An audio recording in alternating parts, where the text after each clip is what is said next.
ตัวนี้ก็อยู่ว่างเขาเอิ้นว่าหยังล่ะอยู่นี่ วังปู่ยา สำนักสงฆ์ สำนักสงฆ์หนองป่าแพง อันนี้สำนักสงฆ์หนองป่าแพงนะครับผม บ้านแดง บ้านพลแดง เจ้าน่ะอยู่บ้าน ตำบลดงมะ อ่า ไฟอำเภอ ติด เมือง สะ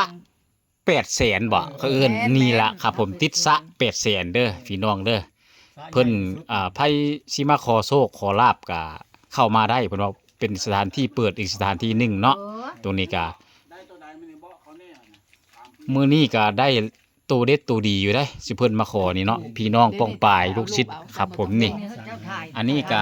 ให้เบิ่งเด้อครับเด้อพี่น้องเด้อเดี๋ยว แล้วแต่โชคใครมันเด้อ โชคไผหมานมันเด้อครับเด้อเอาไปลองเสี่ยงโชคเสี่ยงทายเบิ่งงวดนี้1สิงหาที่สิถึงนี่แหละครับผม จุด นี่ สดๆร้อนๆ อันนี้สดๆร้องๆเพิ่นมาขอได้ครับผม จ้ะ อยู่สถานที่ สัมผัสมือ ปฏินิเวศเด้อครับเด้ออันนี้ก็ หลวงปู่โทษ บริเวณนี่ก็เงียบสงบร่มเย็นเนาะครับผม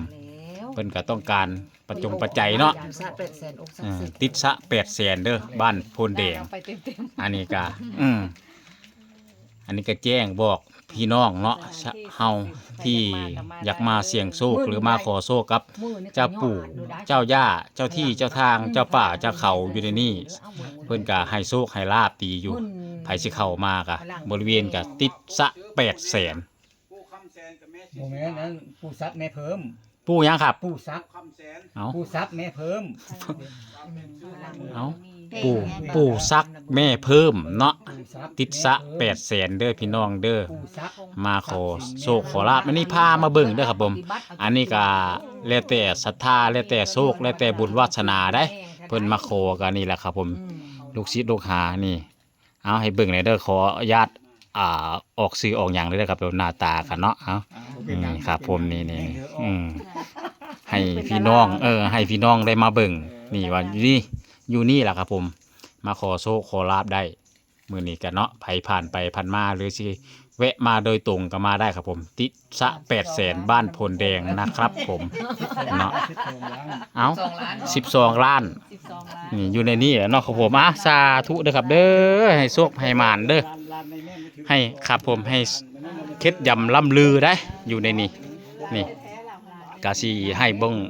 อันนี้ก็บอกเลยเนาะตัวโชคตัวลาบก็ให้เบิ้งบริเวณนี้อ้อมๆนี่จักน้อยเนาะครับผมนี่บริเวณนี้ก็ ออกไปโลด เจ้าบอกเจ้าจังได้เฮามา เข้ามาตลอดเลย ผมมาตลอดครับผม นี่ครับผมบริเวณเนาะนี่เป็นศาลากลางน้ำที่เพิ่นมาโขครับผมนี่เป็นสระเล็กๆน้อยๆเนาะนี่บริเวณ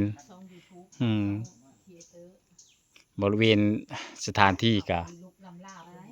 เปลี่ยนอยู่นะครับผมเส้นทางออกไปเดี๋ยวสิถ่ายให้เบิ่งอีกเนาะอันนี้คลิปไว้นี่ก็จบไว้เพียงแค่นี้นะครับผมโชคมาล่ำลือนะครับเด้อพี่น้อง